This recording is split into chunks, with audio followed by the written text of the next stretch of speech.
Chapter 5 The Book of Amun-Ra. "How do we know this God?" asked O'Connell. "Horus," said Jonathan. "He has a big nose. Look for a big bird. That will be him." "Okay," said O'Connell. "Where do we start?" He looked at the houses and the temple in Hamunaptra. He had no ideas. Below O'Connell and Jonathan, Benny had a gun in Evelyn's back. Imhotep was in front of them. "Walk," said Benny. "You'll die in the end," said Evelyn. "I will," said Benny. "Oh, yes," said Evelyn. But she walked. They came to the Sa-Netjer. At the same time, Ardeth Bey and the Medjai were on their way across the desert. When Jonathan and O'Connell went down under the ground near the statue of Anubis, Imhotep heard them. He took some water from the gold box with Anksunuman's heart in it and threw it at a wall. His mummified priests from 3,000 years before walked in. "Find them," said Imhotep. Jonathan and O'Connell found the statue of Horus. Then the mummified priests found them. Ardeth Bey and his soldiers came in and fought with the mummified priests. "Does anybody have a white cat?" asked Jonathan. "Find the book!" shouted Ardeth Bey. Back in the Sa-Netjer, Evelyn was in a coffin. The coffin was open, but she couldn't move her arms or her legs. In the next coffin was the mummy of Anksunamun. Imhotep sang. He had the Book of the Dead in one hand, and he put the other hand on Anksunamun's dead face. "This is a love story," thought Evelyn. "He loved her for 3,000 years. And now I'm going to die for his love." Ardeth Bey and his soldiers fought hard, but there were more and more mummies. When they shot a mummy in the arm came off. Then it fought too. Jonathan and O'Connell didn't stop digging. And then they found a gold box, and in the gold box there was the book of Amun-Ra. It was beautiful, but they couldn't look at it now. "Take the book and help the girl!" Ardeth Bey shouted. Imhotep read from the Book of the Dead.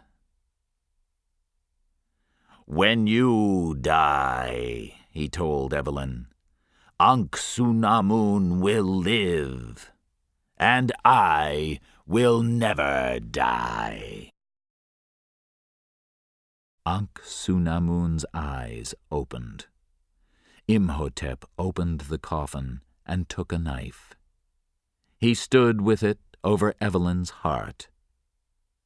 This was the end. Suddenly, O'Connell and Jonathan ran into the room.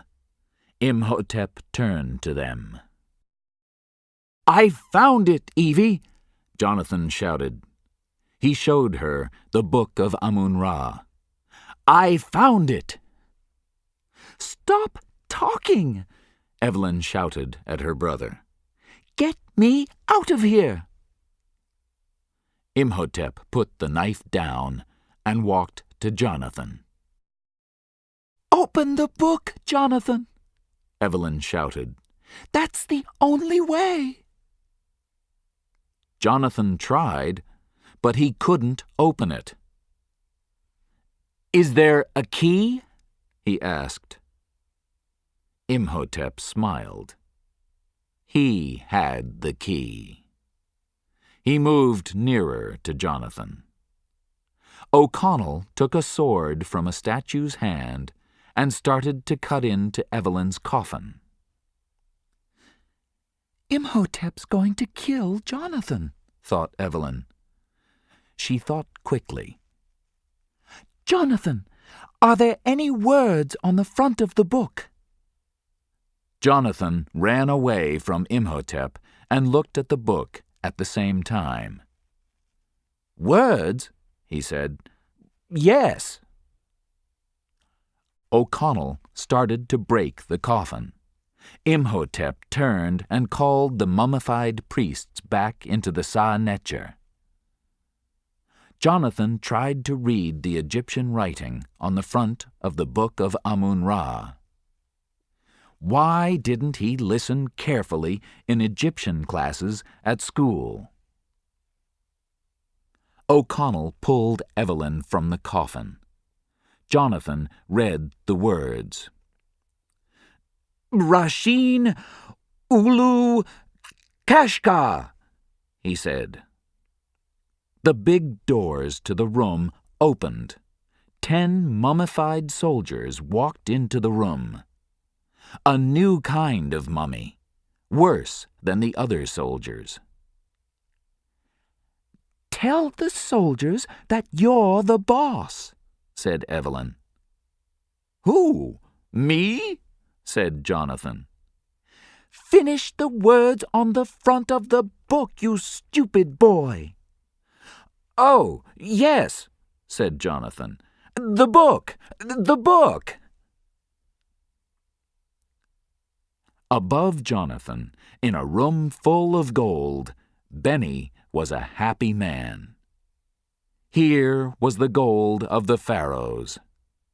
He carried a lot of gold up to his big white horse and put it in some bags on the horse. Then he went down again for more gold. Below, in the Sa-Netjer, Imhotep walked to Jonathan and looked down at him. Jonathan looked at the book. "I can't read this," he screamed to Evelyn. "This Egyptian letter. There are 2 lines at the top, 1 line at the bottom. There's a little—" "It's an ankh," said Evelyn. "Ah!" Soldier mummies fought with O'Connell. He was on the ground. Their swords were above him. "Hutash im Amenephus!" shouted Jonathan. The soldier mummies stopped. Imhotep looked back at them. The soldier mummies looked at Jonathan. "Why are you looking at me?" Jonathan asked them. "You're their boss now," shouted Evelyn. "Tell them." "Tell them what?" said Jonathan. Ankh-Su-Namun started to get up from her coffin. She wanted her life. She hit Evelyn again and again. Evelyn screamed. "Jonathan!" screamed Evelyn. "Tell the soldiers! Stop her!" "Oh, yes, right," said Jonathan. And then, "Fakushka Ankh-Su-Namun!"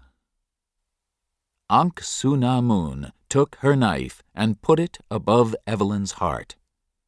But the soldier mummies jumped across the room and killed her.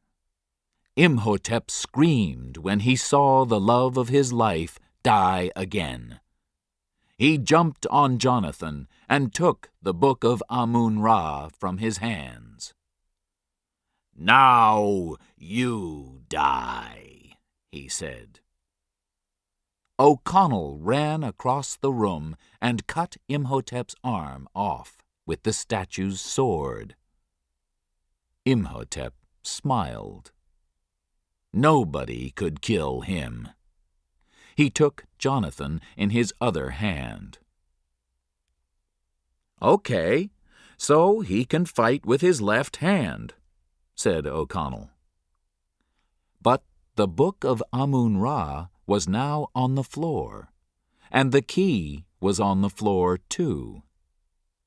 Evelyn got out of the coffin and ran to the key.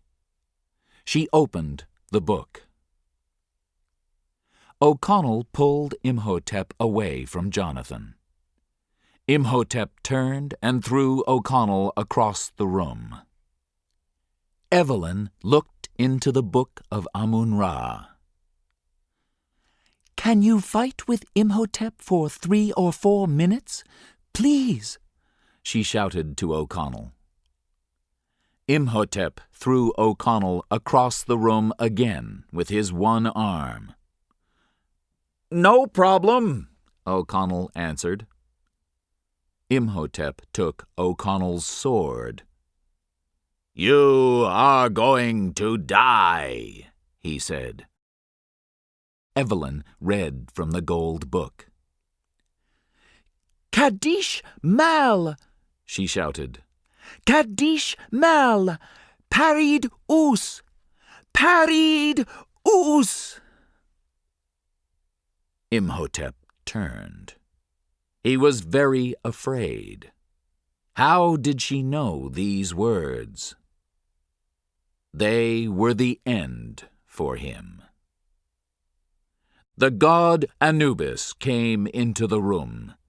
He walked through Imhotep and left again. Imhotep was now a man. Only a man. And a man can die. O'Connell took the sword and pushed it through Imhotep. And Imhotep, the man, died. But he said something before he died. He said, "This is not the end." Above them, Benny found gold on the wall of a room. His eyes opened. He smiled. He took out his knife and pulled the gold off the wall. The room came down on top of him. He remembered Evelyn's words. "You'll die in the end." "Yes," said Benny. And he died. "Run!" shouted O'Connell. "The place is coming down!" Jonathan, Evelyn, and O'Connell ran up above ground, and Hamunaptra fell back into the desert behind them. Now there was nothing there. They found 3 horses and got on them.